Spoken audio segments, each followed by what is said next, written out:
중국을 향해 쓴소리를 날렸던 중국 최대 전자상거래 기업 알리바바의 창업자 마윈에게 엄청난 후폭풍이 불고 있습니다.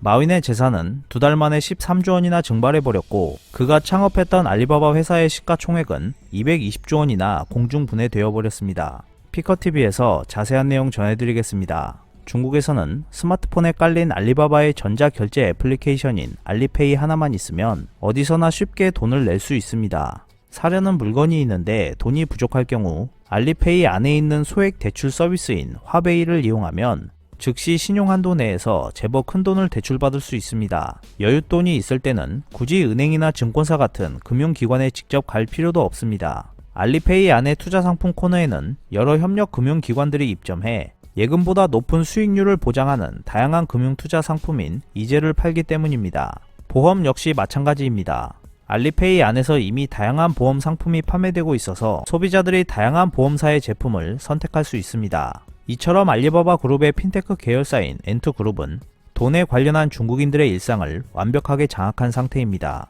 알리페이의 연간 사용자는 이미 10억 명을 넘었습니다. 중국 최고 부호 마윈, 알리바바 창업자가 지배하는 이 회사는 이미 중국에서 기존 거대 금융기관들을 제치고 금융제국을 세운 것입니다. 그런데 마윈이 구축한 거대한 금융제국이 강제 해체 위기를 맞고 있습니다. 마윈의 도발적인 당국 비판 후 중국 정부가 알리바바 그룹을 단단히 손보겠다는 의지를 숨기지 않는 가운데 이번에 엔투그룹의 사업 범위를 수익성이 낮은 전자결제 중심으로 제한하겠다는 새 지침을 내놓았기 때문입니다. 인민은행 등 중국 4대 금융감독 기관은 12월 26일 엔투그룹 경영진을 예약 면담 형식으로 소환해 법률 준수 의식이 희박하다고 공개 질타하면서 5대 개선 요구 사항을 전달했습니다. 당국은 판공성 인민은행 부행장이 발표한 성명을 통해 5대 요구 사항을 구체적으로 공개했습니다. 항목 하나하나가 엔투그룹의 사업을 크게 제약하는 내용이었습니다. 구체적으로 5대 요구에는 지불 본연으로 돌아와 투명도를 높이고 불공정 경쟁을 하지 말 것, 법에 의거해 영업 허가를 받아 합법적으로 개인 신용평가 업무를 수행할 것, 위법한 대출, 보험 및 투자 상품 판매 등 금융활동을 시정할 것, 금융지주사를 설립하고 충분한 자본금을 유지할 것, 규정에 따라 자산 유동화 증권을 발행할 것 등의 내용이 담겨 있었습니다. 이중 금융당국의 태도를 집약적으로 담은 것이 지불 본연의 업무에 충실히 하라는 첫 번째 요구입니다. 한마디로 중국 경제의 중요 인프라가 된 전자결제 업무를 제외하고 대출, 보험, 금융상품 판매 등 전통적인 금융산업의 영역을 넘보지 말라는 경고입니다. 중국 당국은 선제적인 금융 리스크 방지를 엔투그룹의 사업 영역을 제한할 명분으로 내걸고 있습니다. 홍콩 사우스차이나 모닝포스트는 중국 금융당국은 무분별한 성장이 금융 위험으로 번지는 것을 막기 위해 세계 최대 핀테크 기업인 엔투그룹이 금융서비스 산업에 끼치는 영향력을 줄이도록 지시했다고 분석했습니다. 두 번째 요구사항은 엔투그룹이 가진 방대한 고객 데이터를 사업에 활용하는 것을 제약하는 내용입니다. 엔투그룹은 알리바바 그룹 차원에서 확보된 방대한 빅데이터를 활용해 고객들의 신용을 자체적으로 평가하고 소액 대출을 결정해왔는데 이를 불법 유사 신용평가업으로 규정한 것으로 해석됩니다. 세 번째 요구는 첫 번째 요구와 연결되는 것인데 전자결제 외의 소액 대출 등 나머지 수익 사업을 전면적으로 금지하는 것은 아니더라도 최대한 그 규모를 억제하라는 취지로 받아들여집니다. 금융지주사를 설립하라거나 자산유동화 증권 발행을 엄격히 하라는 내용은 자기자본 규제와 관련된 내용입니다. 엔투그룹은 그간 전통은행과 비교해 상대적으로 적은 자기자본을 갖고 레버리지 비율을 크게 일으켜 수익률을 극대화하는 경영 전략을 취해왔습니다. 그러나 중국 당국은 이런 엔투그룹의 경영 방식이 나라 전체의 금융 위험으로 전이될 수 있다고 보고 자기자본 비율을 높일 것을 유도해왔는데 엔투그룹의 실질적인 주인인 마윈은 이에 매우 강한 불만을 품어왔습니다. 마윈이 지난 10월 24일 공개 포럼에서 세계적 은행 건전성 규제 체제인 바젤을 노인 클럽이라고 비유하면서 당국의 도발적인 비판 메시지를 날린 것도 실은 점차 강화되는 당국의 자기자본 규제에 불만을 드러낸 것이었습니다. 자기자본 문제는 기업의 수익성과 직결됩니다. 자기자본을 최대한 적게 유지하면서 수익을 극대화하려는 마윈의 입장과 이를 위태로운 행동으로 바라보는 감독 당국의 입장이 정면으로 부딪힌 셈입니다. 자산유동화증권 규제 강화 문제도 바로 이 지점에서 연결이 됩니다. 엔투그룹은 소액 대출 채권을 기초 자산으로 한 자산유동화 증권을 발행해 자본을 무한 확장해왔다는 지적을 받아왔습니다. 엔투그룹이 A라는 사람에게 1만 위안의 소액 대출을 해줬다고 가정해보겠습니다.